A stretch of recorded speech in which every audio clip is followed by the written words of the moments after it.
1976 graduate of Central High School, who is most known for both his leadership and his larger-than-life personality. Voted most talkative, shocking, by his classmates, Stan was highly involved in school activities, participating in C Club, wrestling, football, student council, post-prom committee, and serving as class president for 3 years. He was also a homecoming attendant. A standout athlete, Stan became the state wrestling champion in 1976, finishing an undefeated 32-0. The previous year, he was the state runner-up with a record of 31-1. His athletic achievements earned him a scholarship to the University of Minnesota for both wrestling and football. After college, Stan returned to his family farm, helping his dad until 1999, when they sold the cows. His dedication to Central Public Schools never wavered. He served on the school board, school bus, and was the voice of Central's football games as an announcer for 20 years. Many of the chants and traditions he started still echo through the stands today.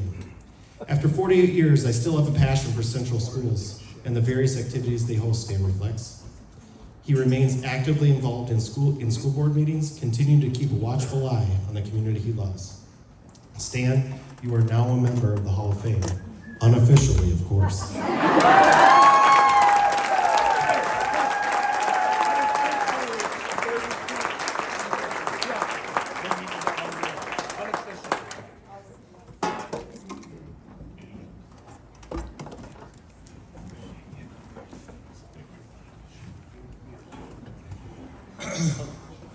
Welcome, everybody. Sarah Hammers, who chairs the committee, could not be here tonight due to a conflict, but I was supposed to make sure and tell her and say a big thank you to her. So I'm doing that. Also want to say thank you to my family, who's all here, and glad to see them.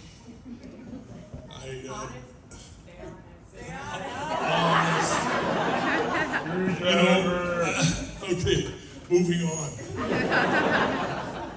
I talked to my brother earlier, about 3 weeks ago, and I said, "You coming to this thing?" And no. Big eyes came to my eyes when I saw my brother here, and glad to see him. Dino. Thanks, Dean. I take it you're here for me. There's one other thing that I need to explain. Back in 1976, we were a 2-class system in wrestling. And I've been on a stool 48 years. And I'm very proud to say that I still, 48 years later, can make my weight class.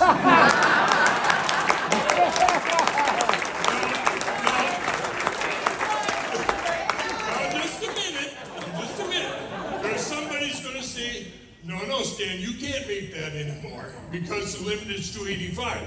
But, let me tell you, in 76, it was unlimited. So that's why I can make my weight class, ladies and gentlemen. Some of you guys were just a twinkle in your parents' eyes when we wrestled. But I was sitting here with Coach Decker and bringing back all those memories and all the stuff that happened. We didn't miss one moment when we were talking about what happened all those years when we wrestled.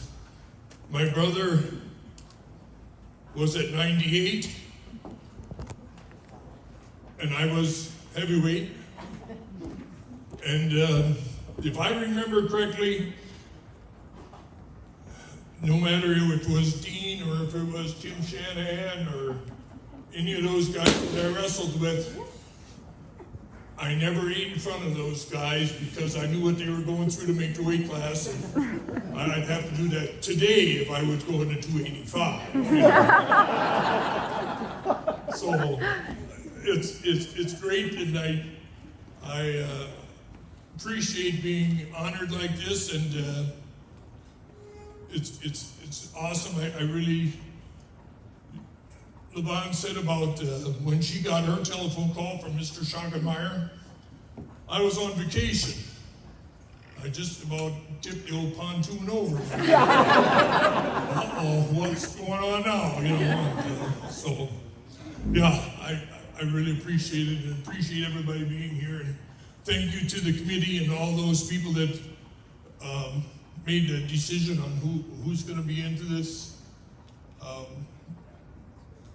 Hall of Fame. And when I think back, I was in on a lot of committees, but you know what? I don't know if I want anything to do with this committee.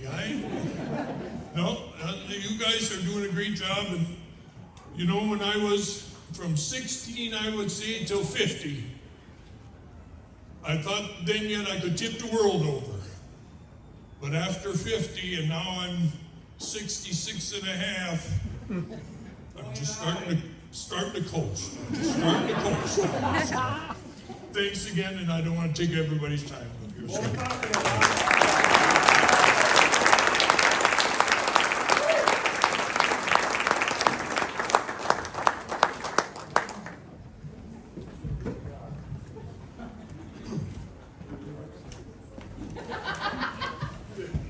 Bonnie Sons.